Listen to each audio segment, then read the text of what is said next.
Adolf Hitler, mutumin da ake yi wa kallon a matsayin maƙiyin ɗan adamtaka wanda ya haddasa mutuwar akalla mutum miliyan 60 a faɗin duniya a ƙarshen yaƙin duniya na biyu. Mutumin da ake ganinsa a matsayin wani babban bala'i wanda duniya ta taɓa fuskanta a tarihin kafuwarta. An haifa Adolf Hitler a watan Afrilun shekarar 1889. Mahaifinsa Alois Hitler ya kasance jami'in custom ne, yayin da mahaifiyarsa Clara Hitler ta kasance mace mai matuƙar ƙaunar 'ya'yanta. Mahaifin Adolf Hitler ya so ya girma ya zama jami'in gwamnati, yayin shi kuma da Adolf Hitler yake sha'awar kasancewa mai zane. Ya yi yunkurin shiga makarantar koyar da zane-zane ta Vienna, amma har karo na biyu makarantar bata amshe shi ba.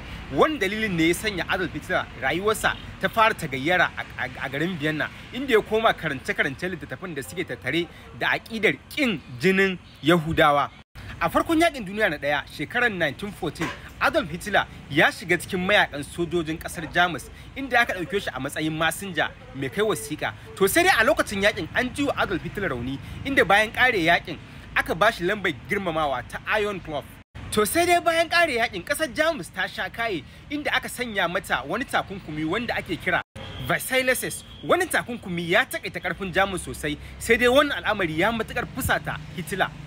Bayan ƙare yaƙi, Hitler ya shiga wata ƙungiya wanda ake kira German Socialist, sai dai daga baya an mai da shi ƙarƙashin wata ƙungiya wadda ake kira German Workers' Party, ma'ana Nazis, wanda a dalilin iya maganarsa ya sa aka mai da shi shugaban ƙungiyar. Sai dai a ƙarshen shekarar 1923, Hitler ya yi yunƙurin kifar da gwamnatin Jamus, yunƙurin da bai yi nasara ba, wanda dalilin ne sanya aka kama shi, aka kuma tsare shi a kurkuku. To sai dai a lokacin da yake wannan zaman na jarum ya wallafa wani littafi wanda a harshen Jamusanci ake kiransa da suna Yaƙi na, inda Hitler ya bayyana cewa mutanen Jamus kabilar Aryan su ne kabila mafi soyuwa a duniya, yayin da ya misalta Yahudawa da matsayin wasu illa wadda suka kasance su ne matsalolin da duniya take fuskanta.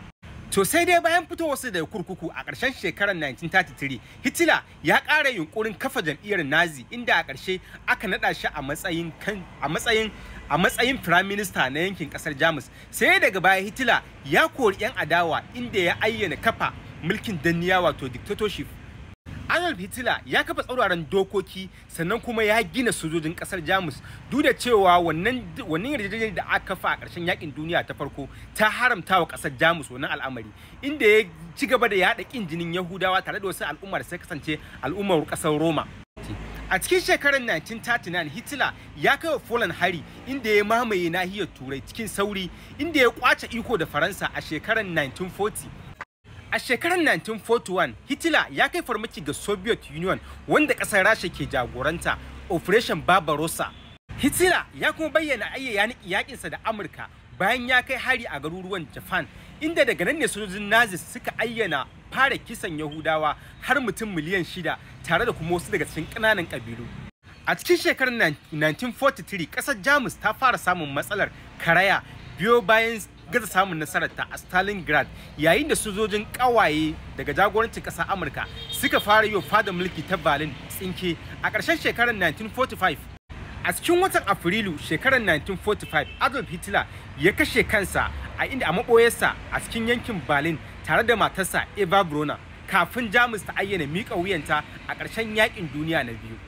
Adolf Hitler ya bar duniya da mummunan tarihi, yayin da ya haddasa mutuwar mutum miliyan 60 a faɗin duniya, inda ya kasance babban bala'i wanda jama'ar duniya ke tunawa da shi a matsayin wani kisan kiyashi wanda duniya ba ta taɓa fuskantar makamancinsa ba.